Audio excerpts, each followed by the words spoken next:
What's good, y'all? Crosswalk back at you again, episode 42. Um, 42 is a good number, bro. That's a good number. But It is. before we jump into that, how you doing? How was the weekend? I'm good. I can't complain. We had a lot going on in the sports world, NBA draft, UFC, the NBA playoffs. So, we got a lot to talk about. Looking forward to it. And I'm very curious to see which direction you go at 42 to kind of leave myself a little wiggle room. So what's going on with you though? I'm good, man. I'm solid, man. 42 is it's easy, but it's hard because it's like you can go a lot of different directions. But you want me to go hmm first? You want to go first? Yeah, you got it this week. You got it this week. Okay. Number 42. The first number I thought of is so when I got in junior high school, I was like, obviously I'm from Dallas, so I'm a big Dallas person. You know, you see the number 88, you thinking Michael Irvin. You see 22, you thinking Emmitt Smith. But when I see 42, I know where this is going.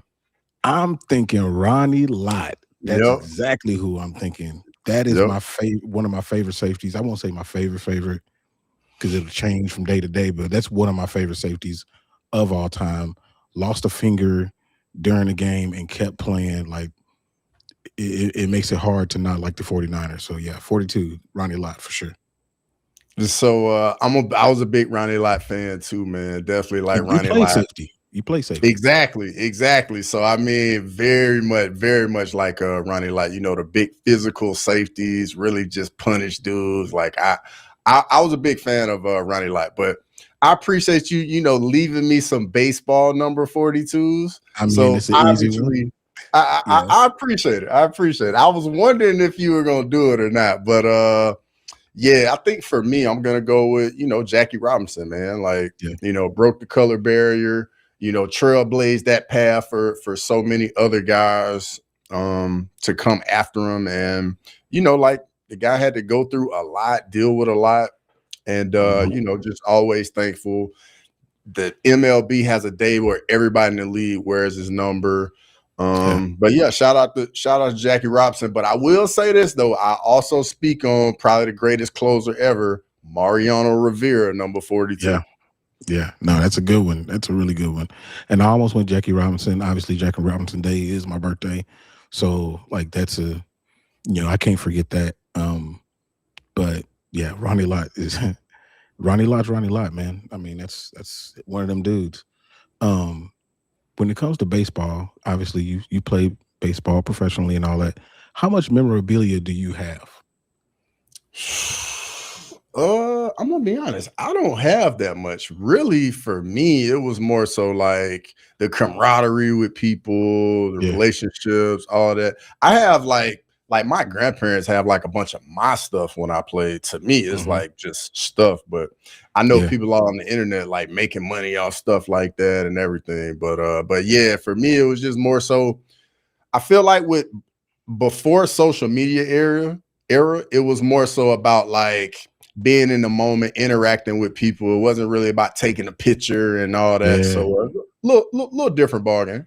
Yeah. That's interesting too because um I'm kind of one of those people that I'm like I was there, in whatever situation it was. I was like I remember it and that's good enough for me. I don't necessarily need a picture. Mm-hmm. But there is somebody that you took a picture with that just so happened to have a massive win this past weekend in Aljamain Sterling. So jumping right on into the card, I mean, who was your MVP? It's got to be Aljo. Like, who was your It's MVP? got to be Aljamain Sterling, man. I mean, you hit the nail right on the head. Was coming into this fight really like back up against the wall. Really, I want to say in a sense, it sounded kind of like most people had kind of like wrote him off. Talking about his age, uses the law was on that massive win streak. But the big fight experience, all the championship experience for Aljamain Sterling. Came in, answered all the questions, shut everybody up, and got the job done and looked very good doing it. Yeah, he really did, man. He surprised me a little bit, especially when the fight started. I saw the size difference, and I was like, okay, come on, Yusuf, you got this. But I mean, like you said, championship experience, man. And do you think that he deserves a title shot. Nah, I don't think he deserves a title shot, but I think he definitely deserves a #1 contender fight. I think for me, the title shot is definitely Movsar Evloev. He's got a win over Aljo already, a win over Diego Lopez, also just beat Lerone Murphy. So I mean, Movsar has to be the guy.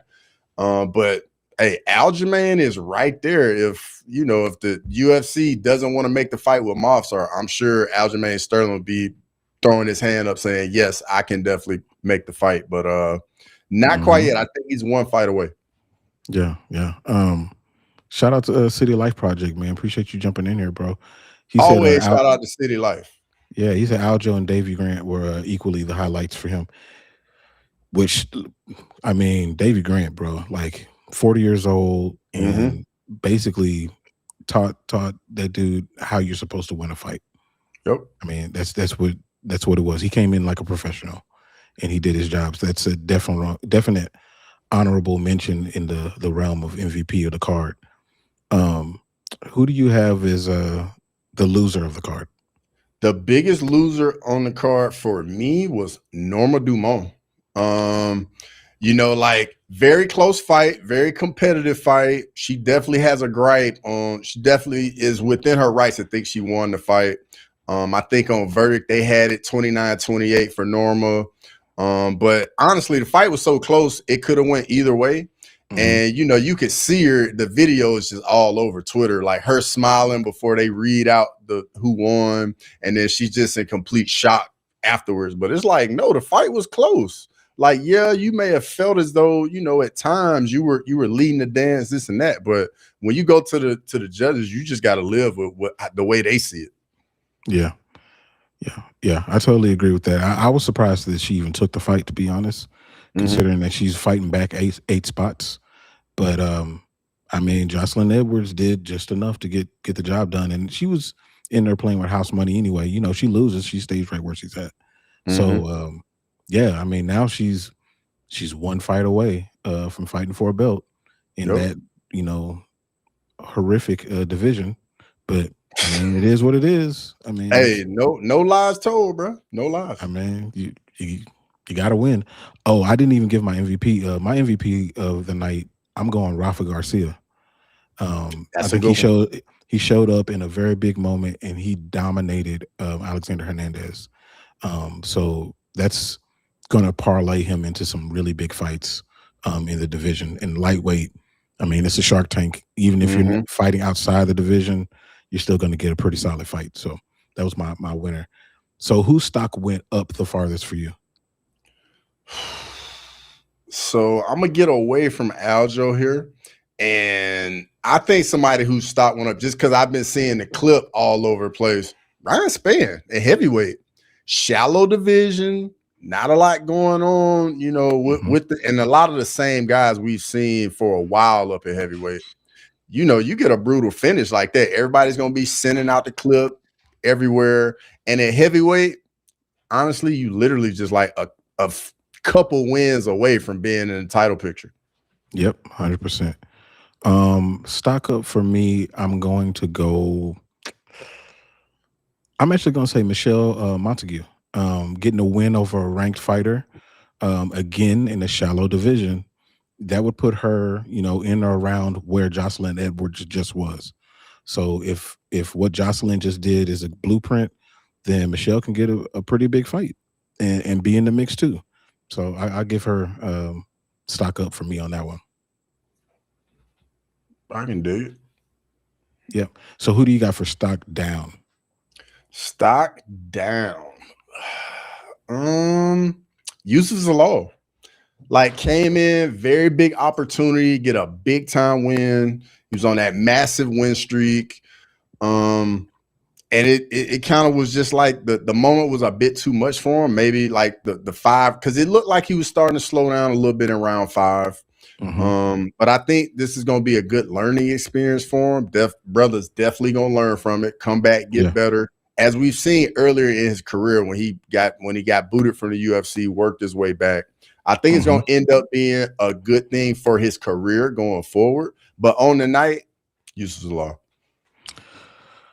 Stock down, I'm going to go I'm gonna go Cedricus Dumas. I don't know how he's still employed. I really don't. And maybe soon we'll see that UFC roster watch where he's not going to be on the No, roster bro, anymore. it just came out. I think yesterday. He's going down to a division to stay in the UFC. Bruh, I mean, I hope everything goes well for him, but I don't know. What does he do well? What actually does he do well? Get tattooed and get put on house arrest. He's he's elite at that. Elite. Mm-hmm. I don't know how he's still in the UFC when fighters like Biggie Boy get released. You know, yeah, it's odd. It's odd, but you know, the UFC I guess they know what they're doing. I don't know, but that's definitely stock down for me. All right, so another big thing happened over the weekend. Well, actually, you want to get into the playoffs? Or you want to get into the draft? Let's do the draft first. Let's do the draft. Okay, cool. Before we jump into that, shout out to Toron. He said his family's from Oak Cliff. That's where I'm from. So,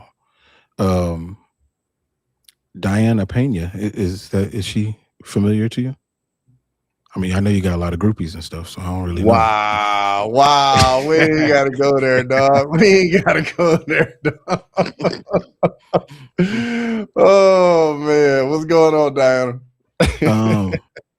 Let's see. Shout out to Morgan MMA.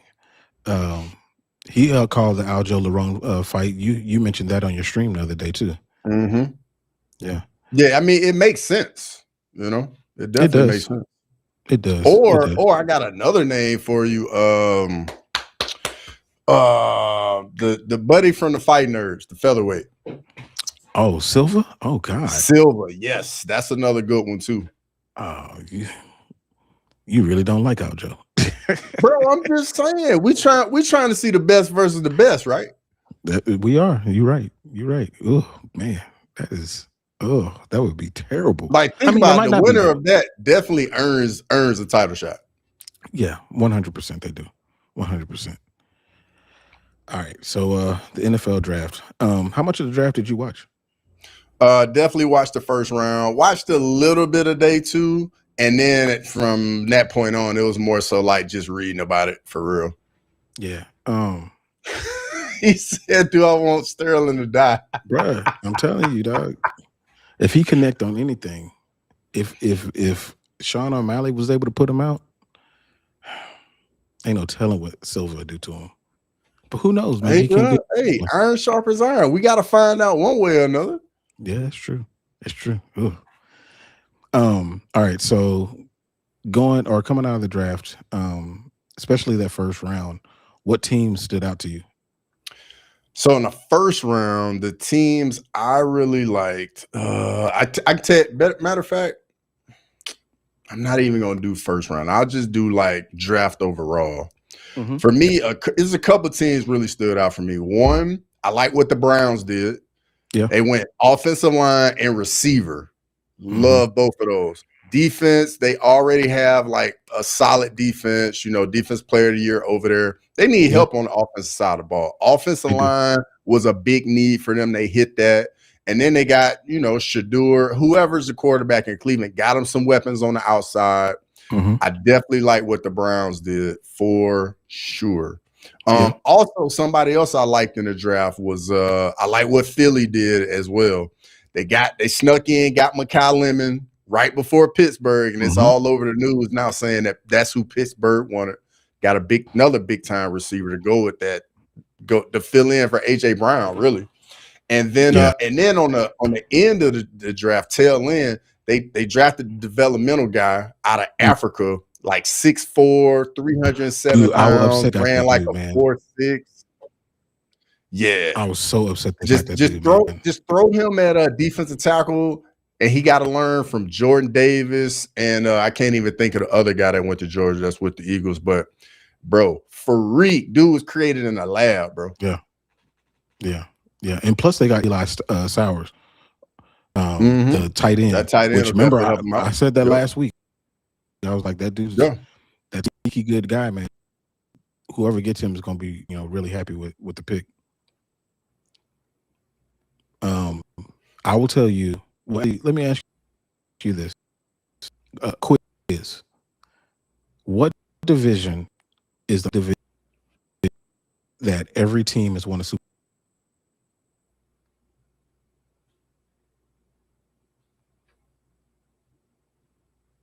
NFCs. That's right. Redskins, Eagles, Cowboys, and Giants. Yeah, they're doing everything they can continue that. I think the NFC East as a whole dominated. Well, the Raiders as well. Yep. The picks that they came away with, man, specifically, Giants did in the first round with Francis Mauigoa, with Arvell Reese, like the Cali, obviously Caleb Downs. Yep. Like the NFC styles going to the Redskins or the Commanders. I mean, the NFC East did be really hard, and then going for it. It was a blessing and a curse to see the rest of the teams in the NFC East do well, but I mean, I'm just glad that we were able to kind of keep up. Yeah, I don't know if you saw, bro. There's a video of Malik Neighbors reacting to the Cowboys taking Caleb down. He was like, "Bro, I was trying to tell our team to draft this dude, man. Like Caleb Downs for real, bro. He's gonna be one of the best in the league for a long time." Yep, for sure. I'm looking forward to that. Morgan said Yoel Romero would be a crazy NFL player. 100%. He'd be crazy good at anything that he does. Anything. Hopefully my microphone isn't cutting off no more. I don't know if it was mine or yours, but I'm assuming it's probably mine. All right. So who do you think did terrible in the draft? Because I got two teams. I got two teams I think just did really bad. One, the Niners. I don't know what was going on in the draft room. No idea, but definitely the Niners didn't have a first round pick. And I think the guy they drafted in the second round, like I don't even think he wasn't even at the combine or something like that. But I don't really like what the Niners did. And just as another one, the Vikings. I don't like what the Vikings did either. Yeah. That was really, really rough. The Niners was definitely my pick. Matchwood said the Redskins won the draft. Oh, technically they're not a team. But the Commanders did do really well. They got a running back later on in the draft. I think it's going to be Washington. I think is his last name. Bro, Washington is a monster. To pair him up with what's his name with the Raiders? Yeah. I definitely like that. And then obviously get Mendoza as well too. Yeah. And Mendoza gets to sit back and chill a little bit while Kirk Cousins shows him how to run an organization. One person in the draft that we talked about beforehand, and I had him mocked going to the Cardinals, but that's not where he went. He went to the Rams, and he went number 13. It's Ty Simpson. Yep. Were you shocked that happened? So, all right. So look at it like this. So obviously the Rams are kind of like they're an older team. They're one of the teams that potentially could win a Super Bowl going into the year. So you got to look at it from a different perspective. Yes, we can draft and get somebody that can help us win right now. But you got to understand, we got an MVP at QB, 38 years old, is not going to play forever. We're going to win a lot of games. They're never going to draft at the top end of the draft. So they're never going to be in like that 1 to 5, 1 to 6 range because they think they're going to be winning a lot of games with Matthew Stafford. So they're not going to get an opportunity to draft one of these young elite quarterbacks moving forward because you got to think Stafford's going to keep winning. And then at some point, he's going to be like, all right, I don't want to do it anymore. And the franchise is going to be like, where do we go now? So, they take Ty Simpson out of Bama, Give him some time to develop. He gonna learn behind Matthew Stafford, and he gonna be connected at the hip with Sean McVay. And I think it's a really good pairing when you think about it, because the way the Rams scheme work, it's a lot of play action from under center. Ty Simpson did a lot of that in college. He was asked to do a lot in college, and I think that's going to be a good fit when it actually comes time for him to play. But it, like I said, he's not going to be in any rush because they're not expecting anything from him anytime soon. So let me give you this scenario. If the Rams didn't get Ty Simpson, they ended up getting, let's say, a receiver, or Kenyon Sadiq or something like that, a weapon for Stafford instead in the first round. And in the third round, they got Carson Beck. Do you feel like that would have been a better draft, or do you think that them getting Ty Simpson where they did, based on everything that you just said, is a better look for the organization? Just seeing, it's so tough because I mean, with Ty Simpson, there's some things that you that worry you as well. I mean, he only started 1 year in college. Carson Beck, a lot of starts in college. However, his career was just up and down. Like his first year when he started, he came in, set college football on fire. Then that next year, he came out and just was throwing the ball all to the other team and just had a really big issue with interceptions. So I think we got a much smaller sample size of Simpson, but I personally like Simpson a little bit better than I do. Yeah, he has a bigger upside. Like I said before, Ty Simpson reminds me of Brock Purdy, and not Mr. Irrelevant Brock Purdy. I'm talking about the one that got a bag, Brock Purdy. I think Ty Simpson has that kind of upside. I think that he is going to be a really good quarterback. And if the Rams are patient, which they've always shown that they are, I think that he's going to walk right in. I mean, same thing that Aaron Rodgers and Jordan Love did. I think that Ty Simpson's going to do the same thing after Matthew Stafford decides to call it quits. Hopefully it's not next year. So it'll give them a little bit more time, but I think it's going to be a good look for them down the road. All right. I will tell you this. The most surprising pick for me during the draft was definitely Jeremiah Love. Really? Just because of how loaded they are at running back? Not necessarily that. Is because of where he's getting slotted at number 3, which makes him immediately the highest paid running back ever. He's the highest paid running back, and he has not played a down of NFL football. It's that, and then also the fact that they have so many other needs. They just got Tyler Algier. It's not because of him.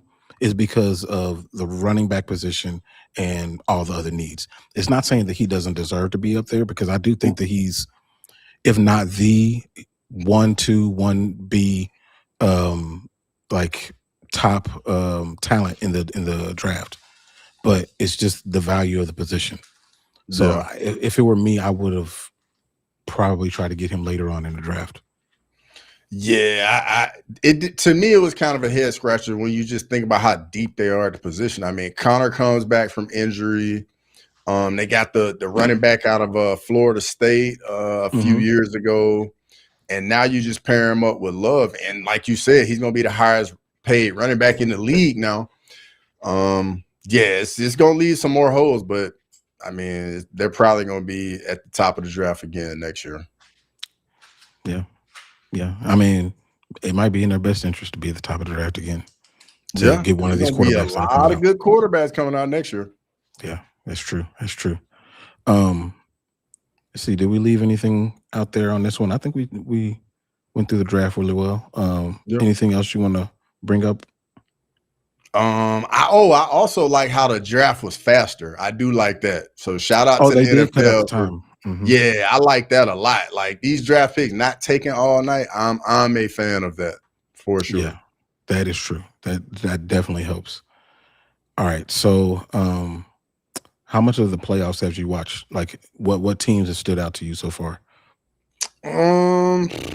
stood out. I think the biggest thing, honestly, I'm a shout out to you, bro. But one series in particular, the Hawks and the Knicks. Like, you were on it, bro. You were on it before the playoffs start. You picked the Hawks to win the series. And I mean, the series is tied now, and it literally is a dogfight. And Atlanta It is is. giving the Knicks all they want.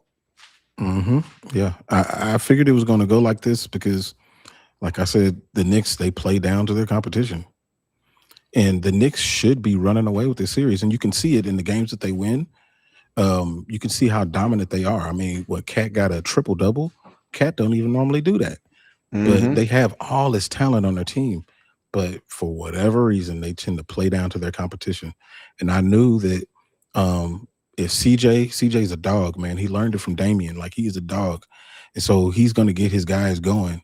And I knew it was going to be tough. And I mean, I wouldn't be surprised if the Knicks win this because they're supposed to. But I'm still picking the Hawks. I'm still going to. Yeah, bro. I think this is gonna go 7 games for real. And this is where things. This is how the Knicks get in trouble when they get. Let's say that they win the series. Now they've played 7 games. The Celtics are about to be done with that series. Yep. And so they're going to be well rested and be able to move on. And the Knicks are going to be tired. So, yeah, but it is a good series. It's very entertaining. I will say that for sure. For sure. It's definitely probably enjoying the it. best series. It's probably the best series going right now. Yeah. So the other series that it's entertaining, but it's very lopsided right now is the Minnesota Timberwolves and Nuggets series. Bro, that series makes no sense to me at all. It doesn't, but it's highlighting the deficiencies with the Nuggets. So the Nuggets' best defender has been in and out of the lineup, Aaron Gordon, which he changes the dynamic of that team completely. And then the fact that Minnesota Timberwolves have lost Ant, who hasn't really been playing well at all, even when he was there, but now he's got this bone bruise, so he's out. Dante DiVincenzo tears his Achilles, but they let Ayo Dosunmu go for 43 points. Bro, I saw it. I was like, what is going on when I saw that? Dude, their defense is awful. It's awful. But it's been very entertaining. It definitely has, because of all the scuffles and all that stuff. Like, it's been really entertaining, but bruh, they play tonight. It might be done. For real. For real. And another series to me, we were so off about was the Rockets and the Lakers. Bro, like, KD being hurt has definitely just changed the dynamic of the series. And the Rockets just not having a real point guard with Van Vliet not playing. You just can see it's so hard for them to operate and get everybody like where they need to be and just get stuff done. And you just can see how important the actual court general, point guard, point forward, whatever you want, somebody that can get everybody on the same page and like control the pace, flow in the game, like how important it is. Yeah, that's true. That's been their problem. Not only that, but so there's the Fred VanVleet, that point guard missing. But the other part that people aren't talking about as much is Steven Adams not being there. Steven Adams gave them, I mean, he's one of the best, if not the best, offensive rebounders in the league still.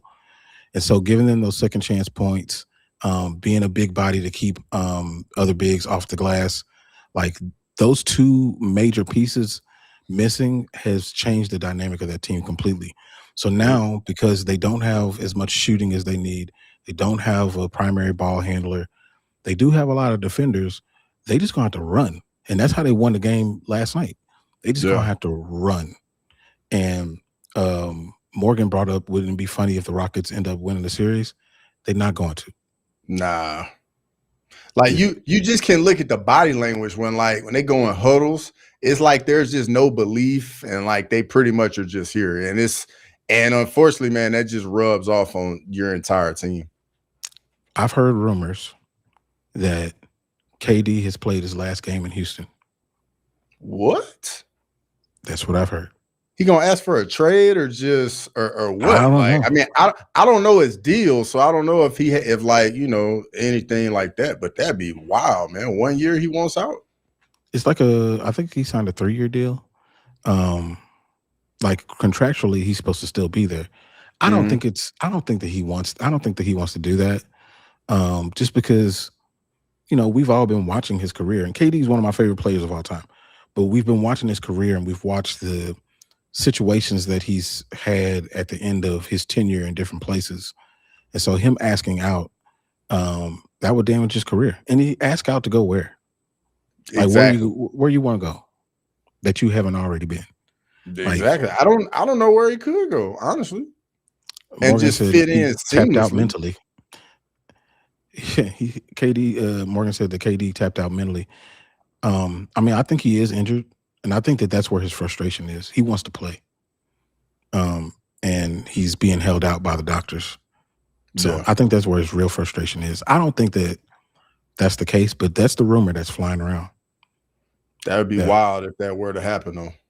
Yeah. Let's see what other series, bruh. The Cavaliers and Raptors and Pistons and Magic series.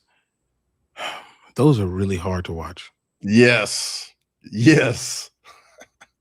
Good Lord. That's like, it's 90s basketball. It's 90s basketball. It's physical, but like can't nobody shoot. It's like watching. And just think, one of those 4 teams is going to the Eastern Conference Finals. That's wild. Yes, one of those 4 teams is going to be in the Eastern Conference Finals. And the way it's looking, it might not be the Pistons. Yeah, it could. Honestly, it could be anybody out of those 4, for real. Yeah. Maxwell said LeBron might win a chip with hitting. No. No. I don't see it, Maxwell. I don't see it. In order for LeBron to win a chip, they will have to beat the Thunder and beat the Spurs. Come on now. It ain't happening. It's not gonna happen. I mean, I'm all for fairy tales, but you ain't getting one this year. Yeah, I mean, if they win the series, they got the Thunder next, and that's a whole different ball game then. Yeah, when they had Luka and Austin, and they still got smoked by 30. No, it's not gonna happen, bro. Speaking of Spurs, man, have you watched any? I mean, yes, I've definitely been watching the Spurs. Definitely been watching them. This team is the team I picked in our little draft, so obviously I got to watch the Spurs. But it's good. I think Wemby's back tonight, which is going to be huge for them. Like they definitely weren't a team that could win it all without Wemby. I think getting him back, making sure he's okay, takes them to another level. And I think they'll close the series out. Yeah, I think so. I think that the Trailblazers messed up their opportunity when they allowed Dylan Harper to take over the game, and they lost that game when Wemby was out. So now it's 100% curtains. Wemby comes back and gets 27 and 7 blocks, 11 rebounds. Come on. Like I said, and shuts the paint down all by himself. But what I do want to see is I want to see Wemby against the dude that he looked up to. I want to see him against Gobert. I want to see what happens. Now, I expect Wemby to dominate. I still expect him to, but nobody knows Wemby more than Gobert. Man, Gobert can know Wemby as good as he wants to. It ain't gonna matter. Wemby gonna big boy him, dog. Hey, Gobert does not want those problems. Because just think, bro, Wemby can stretch the floor, and Gobert gets outside the lane, bro. He's like a fish out of water. Like he don't want to be out there. It's true. I think that Wemby is at his best when he is actually playing like a big man. He's not as now. Don't get me wrong. He can get hot and he can light you up from 3. But if I'm defending Wemby, which is a pipe dream, it would never happen. But if I was Gobert size and I was defending Wemby, I want him to go out there and shoot. I'd rather him shoot than come down. And In reality, they're only an inch apart in height. So, and you look at how good Gobert is playing against Jokic. Jokic is getting his numbers, but his efficiency is horrible. He's shooting in the 30s as far as percentage, and that is why Minnesota is winning.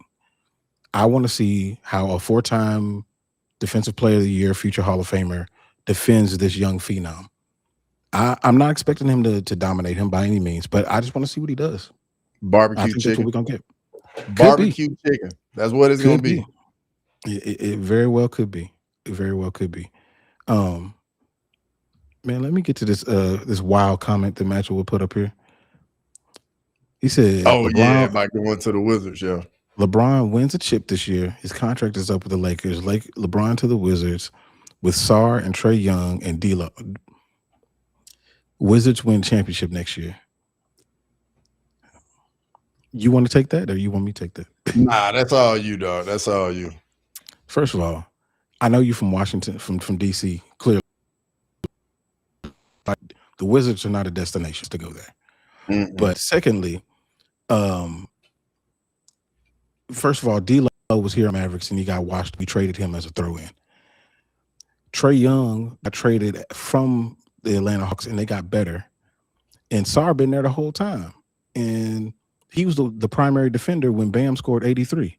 I don't think that's a good combination, bro. That's not gonna work. But you know, you gotta go with your team. I respect that. Shout out to Tyler Bitts, man. Tyler Bitts, always good to see you, brother. Hope you're doing well. Yeah. Last thing I wanted to touch on with this is the Celtics, bro. Somehow or another, they have played this whole situation perfectly with Jason Tatum being out, taking the time that he needed to get healthy. He came back right at the right time. And everybody else is they've been given the time to get themselves together, be put in a more prominent role, and now they're stronger for it. And I mean, Peyton Pritchard, bro. Peyton Pritchard lit the 76ers up. I mean, I'm gonna be honest, bro. Like, I legit don't think I think the only way the NBA Finals can be competitive is if the Celtics make it to the finals. I don't think any other team in the East is gonna put up any type of fight with whoever comes out of the West. It just has to be the Celtics. It has to be. I agree, and I think it will be the Celtics. Especially seeing the Pistons fall apart the way that they have. No offense, turning the ball over left and right. It's gonna be the Celtics. No other team. The Celtics could be in the West and be fine. No other team in the Eastern Conference can be in the West and be fine. Yeah. If the Trailblazers were in the East, they'd probably be a number 2 seed. That's why. That's why. It's that bad over there. It's real rough. talk, dog. They're abysmal over there. But I think giving a 1 seed all they want right now. Yeah, I think it's going to be the Celtics versus either the Spurs or the Thunder. And right now, I favor the Spurs. Yeah, that West. If we get OKC, San Antonio, that Western Conference Finals, I might have to do watch-alongs for that whole series, bruh. I think San Antonio might got their number, man.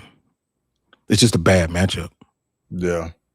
Well, let's not get too far ahead of ourselves now. We don't want to jinx it, and we don't get the matchup. Just like we ain't get Kobe and LeBron in the finals. I know, man. They did the commercials and everything. Never happened. Yeah, that sucked. But is what it is. Is what it is. All right, so let's preview UFC Perth, man. We've had some lackluster from a name value cards in the past couple of weeks. This fight night is one of the better fight nights from just from name value that I've seen in a while, man. So I'll let you run with it, but like what fights kind of stand out, going from we obviously know the main event. Yeah, of course. But what other ones stand out to you? Well, before that, for those in the chat that don't know, this weekend the fight started 4 a.m. Eastern. Yeah. So all I really want to know, what time are you getting up to watch the card? Main card, I want to say, starts at 7 Eastern or 6 Eastern, one of the two. I think it's 6 a.m.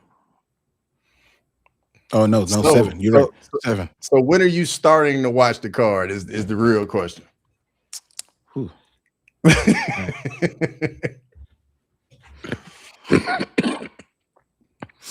So I'm actually going, I'll be, outside. I'll be out in the streets this weekend. So yeah.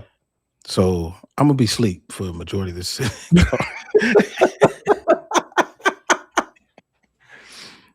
But there's a lot of fights that I want to see, man, like that are even on the prelims. So it's gonna be a lot of ignoring my phone, turning off the chat to make sure I ain't getting told what actually happened. And it's really gonna make it hard to make some of these picks too. Because it always is, man. Always is. I had a bad week this past week, so I gotta hit on these. Me and you both hit on these. It was rough this past weekend, but it really was. All right, so outside of the main and co-main fights, I'm looking forward to on this card. So I'm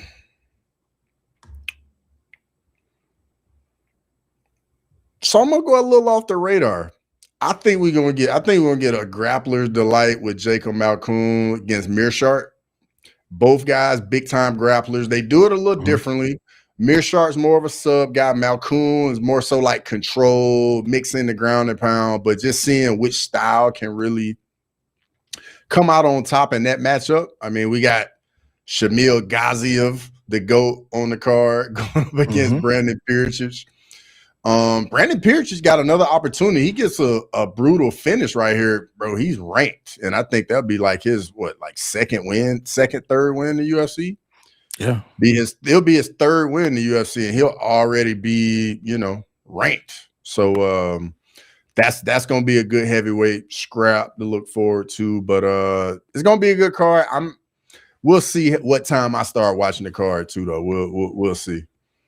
I'll tell you what, the fight that I'm the absolute most scared to watch is Beneil Dariush against Quillen Salkild.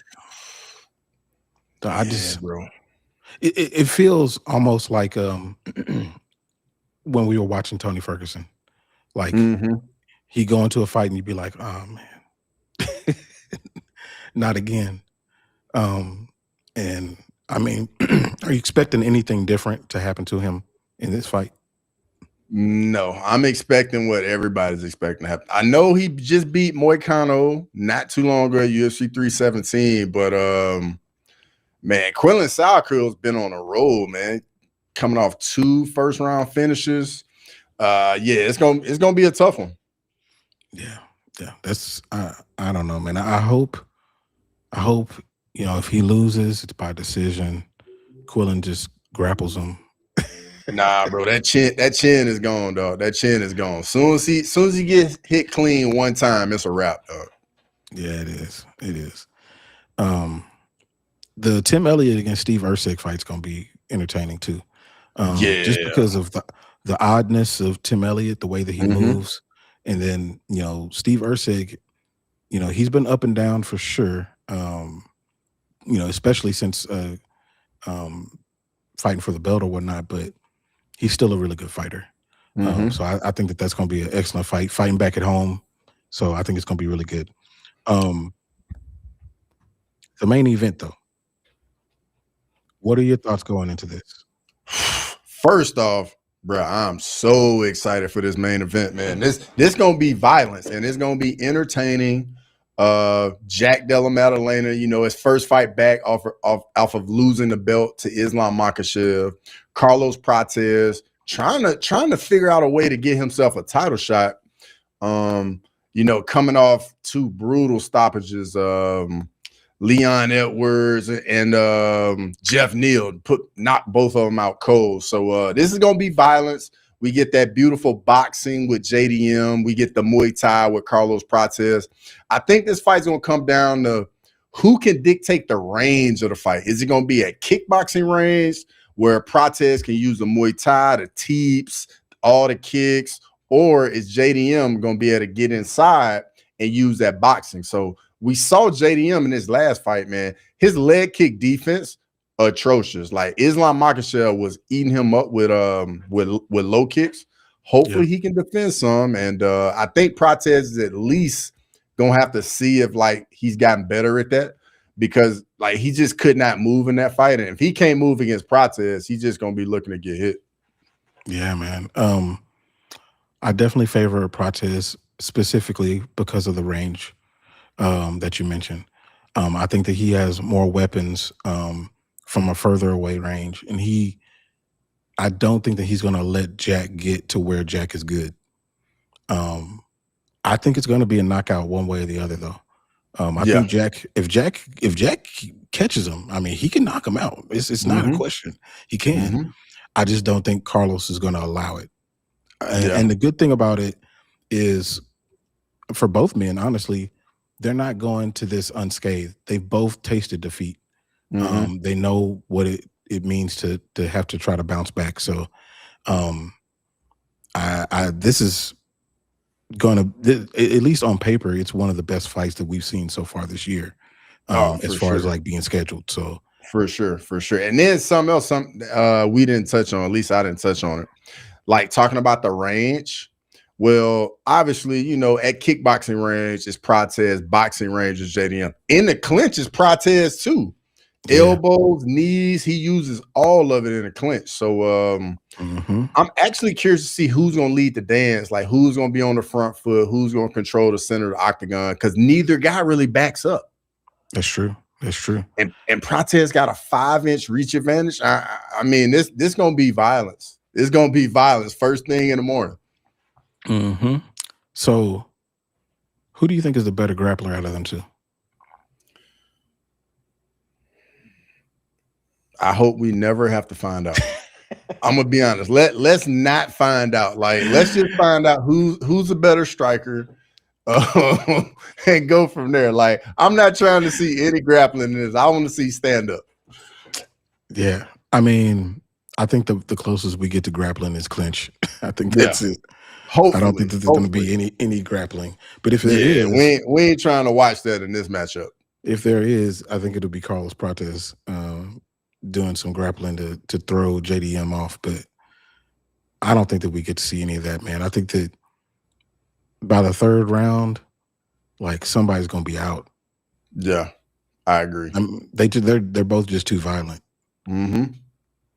And they're gonna be right in front of each other too. Like, neither one of them like moves a whole lot. They're gonna be right in front of each other. And you know, Prates always there to get down, and JDM always there to get down. So this is really, really good matchmaking. And like, I'm very excited about this one.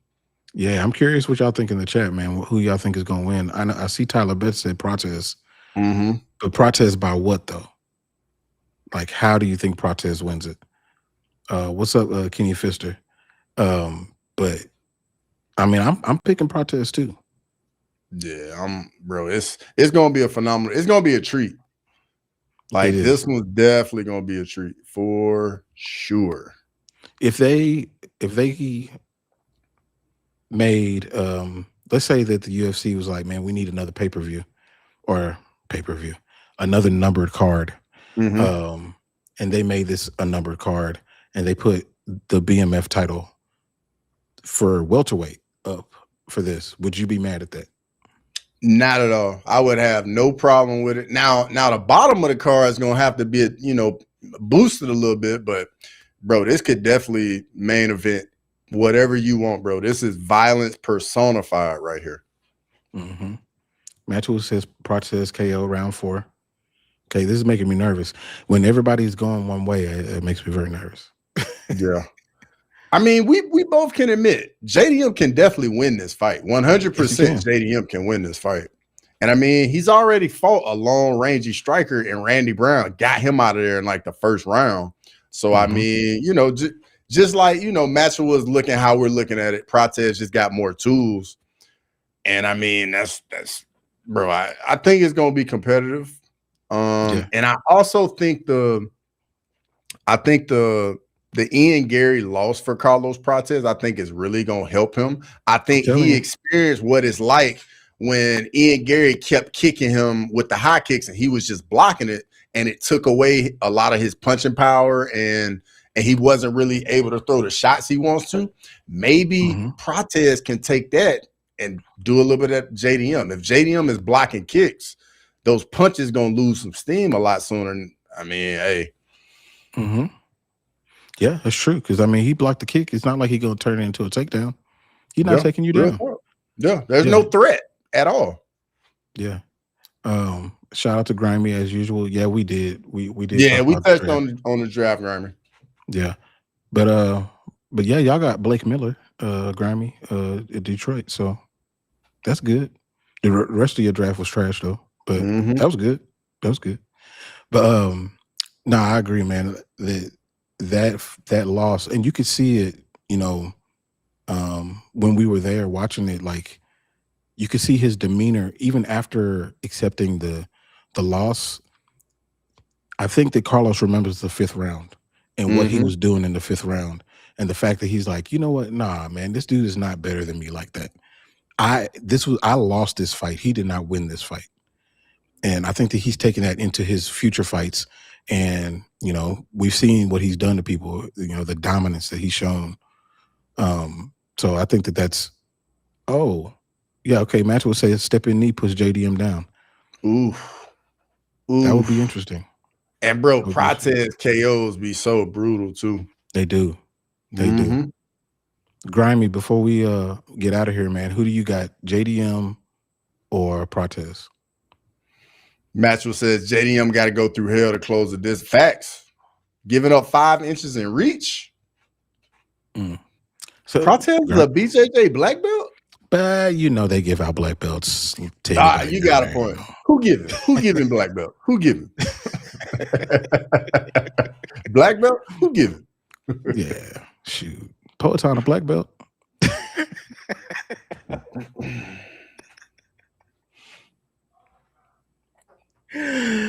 Oh man! Shout out to Poeton, UFC 6 cover athlete, by the way, and Max Holloway. Yes. I mean, they picked the only gripe that one person could have is Ilya Taporia could be mad at Max getting the Ultimate Edition. Yeah, he could be mad about that. That's the only other person that I would say, you know, to put there instead of Max. But I ain't mad at it. I ain't mad at it at all. And Poeton should have been choice number 1, absolute number 1. He is the top tier person in the entirety of the sport, in my opinion, as far as like who the UFC should put number 1. Yeah. Yep. Absolutely. And Grimy said Prates late KO.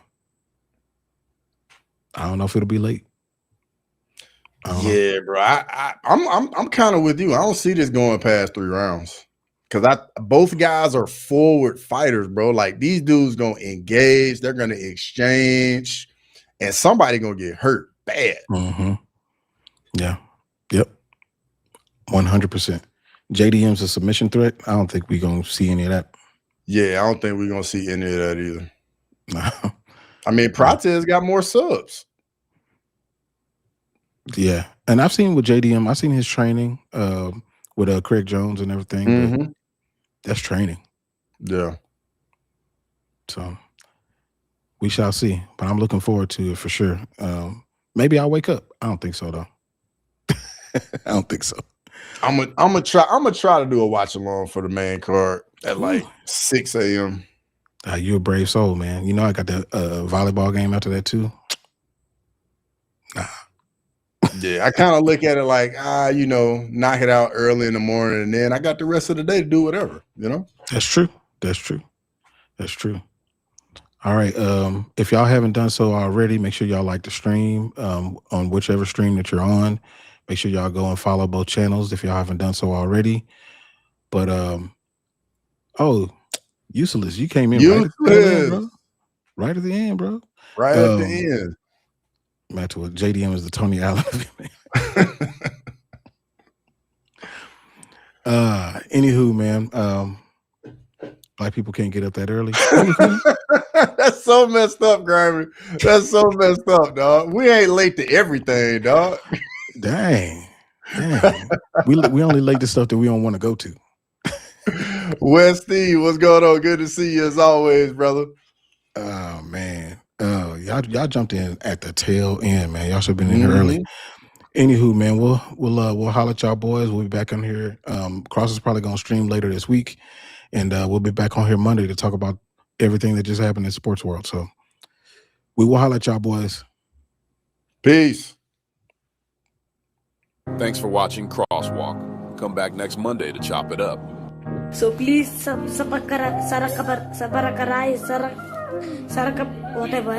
whatever.